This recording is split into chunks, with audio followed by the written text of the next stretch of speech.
අයිබෝන් කියලා පිළිගන්නවා අදත් අපේ YouTube channel එකට. ඉතින් අද අලුත් දෙයක් ඉදිරිපත් කරන්න නෙවෙයි බලාපොරොත්තු වෙන්නේ.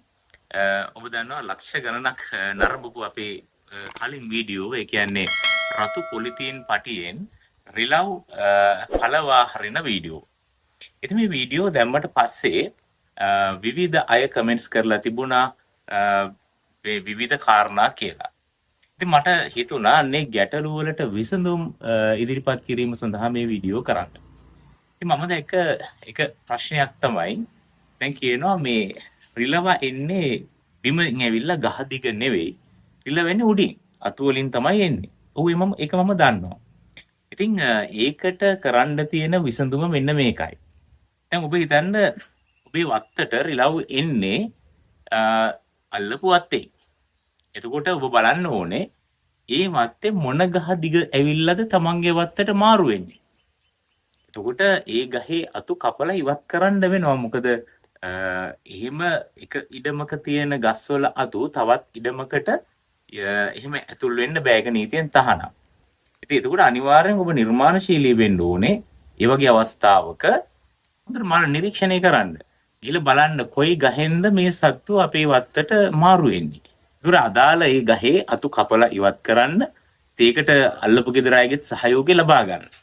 මොකද එයාටත් ඒ ප්‍රශ්නෙම තියෙනවානේ. එයාගේ වත්තට කොහෙන්ද මාරු වෙන්නේ? අල්ලපු වත්තේ අතු ටික කපා ගන්න ඕනේ. එතකොට මේක සියලු දෙනාම සහයෝගයෙන් කරන්න ඕනේ වැඩක්. එතකොට රිලවට සිද්ධ වෙනවා එක තැනකදී බිමට බහින්න. බැහැලා තමයි මෙයාට ගහකට මාරු වෙන්නේ.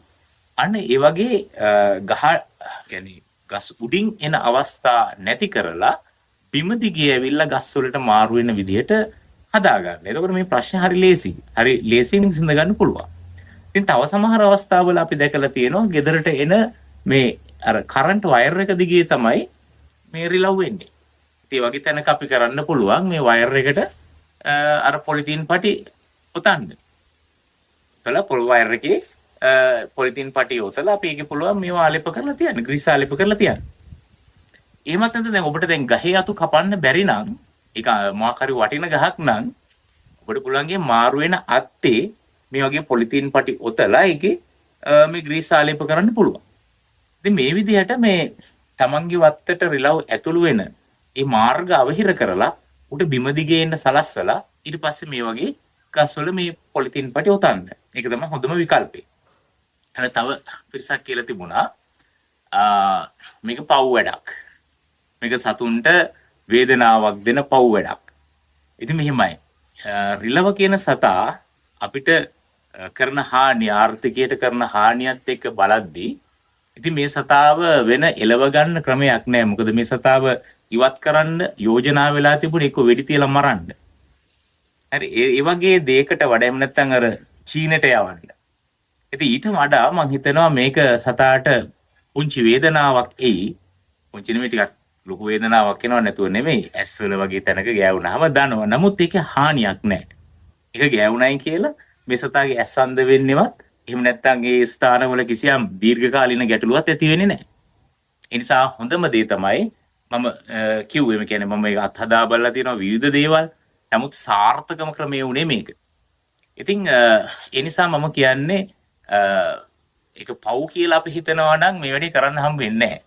ඉතින් පුළුවන් තරම් අපි කල්පනා කරන්න ඕනේ ඒ සතාට අවම හානියක් කරලා ඌවමින් පළවා හරින්න.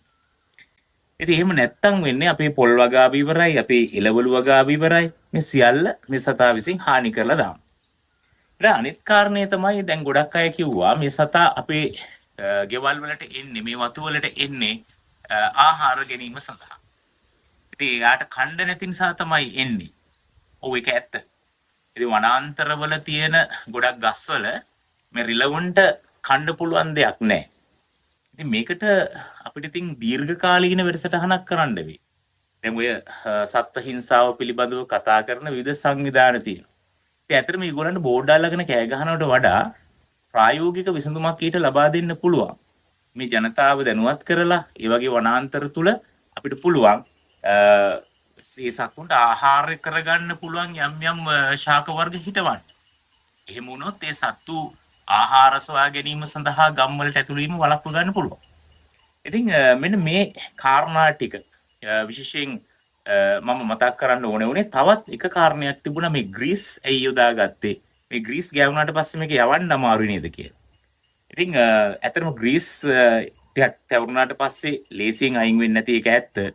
එහෙම නොවුනොත් එහෙම මේ රිලව ඒ ෂණිකව ටික වෙලාවකට විතරක් ඒක වුණා නම් ඌ ඒක දන්නවා මේක පොඩි වෙලාවයි තියෙන්නේ.